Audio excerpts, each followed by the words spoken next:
Taylor Swift का गाना look what she made me do billboard 100 singles में इन दिनों टॉप पर है। टेलर 2015 के बाद पहली सोलो फीमेल चार्ट टॉपर हैं।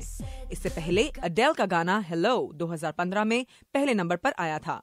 टेलर स्विफ्ट के इस गाने ने डेस्पासितो को पीछे छोड़ दिया है, जो कि 14 हफ्तों से बाजी मार रहा था।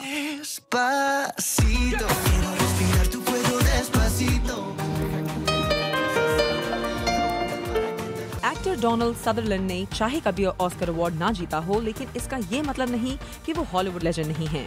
Academy of motion picture arts and sciences, जो कि ऑस्कर अवार्ड्स देती हैं, नवंबर में सदरलैंड को लाइफ टाइम अचीवमेंट अवार्ड से नवाजेंगी।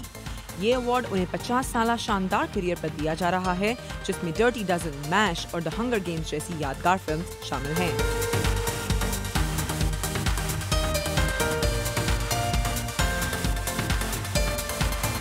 नस्ल परस्ती के खिलाफ अपनी आवाज बुलंद करने के लिए जस्टिन टिम्बरलेक और आरियाना ग्रांडे जैसे बड़े बड़े स्टार्स पहुंच रहे हैं अमेरिकी रियासत वर्जीनिया के शहर शार्लट्सविल।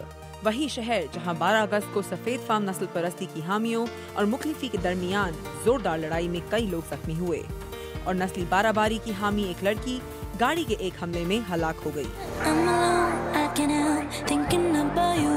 24 सितंबर को होने वाला इस कॉन्सर्ट का नाम है an evening of music and unity. Shuchi Jain, Urdu VOA।